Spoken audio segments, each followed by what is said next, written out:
जम्मू काश्मीरमधील सिंदूर महारक्तदान शिबिरासाठी 1000 तरुण विशेष रेल्वेनं रवाना। मंत्री उदय सामंतांनी दाखवला झेंडा। देशाच्या जवानांच्यासाठी जम्मू काश्मीरमध्ये पार पडणाऱ्या सिंदूर महारक्तदान शिबिरासाठी सांगलीतून धर्मवीर एक्सप्रेस विशेष रेल्वे रवाना झाली आहे। उद्योग मंत्री उदय सामंत आणि शिवप्रतिष्ठानचे संस्थापक संभाजी भिडे यांच्या हस्ते यावेळी विशेष रेल्वेला झेंडा दाखवण्यात आला।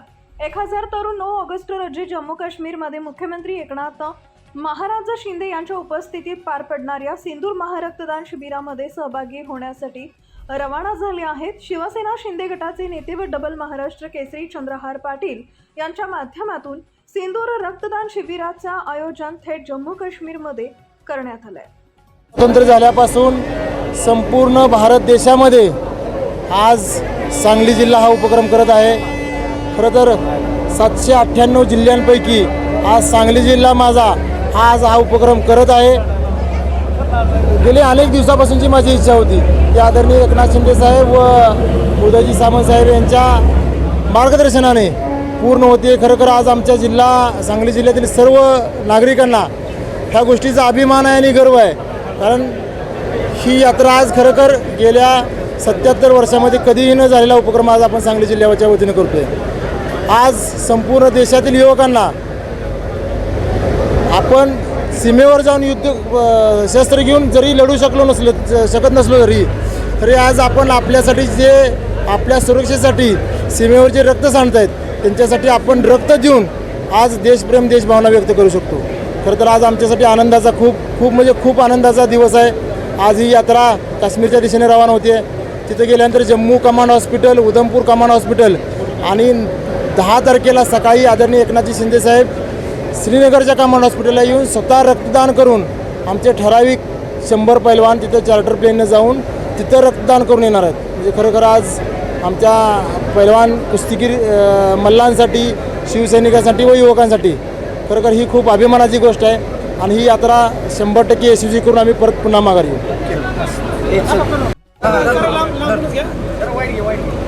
सिंदूर रक्तदान यात्रा हा अलौकिक अजोड अतर्क्य कृतीतला कार्यक्रम आहे, पण तो शिवछत्रपतींच्या परंपरेला शोभेचा आहे। मराठ्यांनी सुद्धा संभाजी महाराजांच्या बलिदानानंतर एक जीव, एक तान, एक मै होऊन कन्याकुमारी ते काश्मीर ब्रह्मदेश ते बलुचिस्तान, अलीशाही, इमादशाही, बरीदशाही, निजामशाही, कुतुबशाही, मुघलशाही, डच, फ्रेंच, पोर्तुगीज, इंग्रज, सिद्धी आपशी यांना रणांगणावरती लोळवून 1784 ते 1803 19 वर्ष लाल किल्ल्यावरती भगवा झेंडा फडकवून या देशावरती हिंदवी स्वराज्याचं राज्य चालवलं। इतिहासाची पुनरावृत्ती अशी की हे परत घडणार याचं प्रारंभचिन्ह म्हणून चंद्रहार पाटील, सामंत, एकनाथराव शिंदे एकवटलेत। त्यांना निश्चित यश येईल। उद्या सूर्य उगेल का? त्याचं उत्तर होय। तसंच हे जे काम सुरू केले ते केवळ आत्ताच्या ह्यानी थांबणार नाही आहे। किंवा देशावरती एक दिवस असा उजाडेल की भगव्या झेंड्याचा 15 ऑगस्ट साजरा करणारा हिंदुस्थान जगात जन्माला येईल। पाटील यांनी जे सिंदूर महारक्तदान आयोजन केलं जम्मू काश्मीरमध्ये, आता आपण त्याचं उद्घाटन केलं, काय सांगाल? काय शिवसेना पक्षाच्या वतीनं चंद्रहार पाटलांच्या पुढाकारानं आणि माननीय शिवसेनेचे मुख्य नेते एकनाथ शिंदे साहेबांच्या नेतृत्वाखाली आणि आशीर्वादानं ही सिंदूर महारक्तदान यात्रा ही देशातली पहिली यात्रा सांगली जिल्ह्यातून जम्मूकडे रवाना होते। ज्या सैनिकांच्या जीवावर आपण जगतो, ज्या सैनिकांच्या जीवावर आपण सुखाची झोप घेतो, त्यांच्यासाठी रक्तदान करणारा हा अतिशय ऐतिहासिक असा क्षण आहे। 1000 पैलवान आणि युवक या धर्मवीर एक्सप्रेसमधनं जम्मूकडे रवाना होत आहेत। आपल्याला माहिती आहे की काही दिवसापूर्वीच या आपल्या सैनिकांनी पाकिस्तानला अतिशय चांगल्या पद्धतीनं धडा शिकवला होता। आपण सैन्यावर जाऊन लढू शकलो नसलो तरी देखील त्यांच्या सुखदुःखामध्ये सांगली जिल्हा हा समर्पित आहे ही दाखवणारी ही महारक्तदान यात्रा आहे आणि याचं सगळं श्रेय हे चंद्रहार पाटलांना आणि त्यांच्या सर्व सहकाऱ्यांना जातं।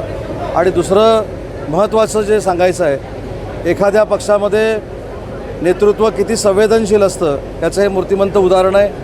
2 महिन्यापूर्वी चंद्रहारनी जेव्हा शिवसेनेमध्ये प्रवेश केला त्यावेळी त्यांनी कुठचं पद मागितलं नाही. त्यांनी सांगितलं की मला ही ऐतिहासिक महारक्तदान यात्रा ही काढायची आहे आणि तातडीनं माननीय शिंदेसाहेबांनी त्याला होकार दिला. स्वतः एकनाथ शिंदेसाहेब या महारक्तदान शिबिरामध्ये सामील होणार आहेत. ते देखील जम्बूला पोचणार आहेत आणि श्रीनगरमध्ये देखील यातले काही पैलवान हे विमानानं जाऊन रक्तदान करणार आहेत.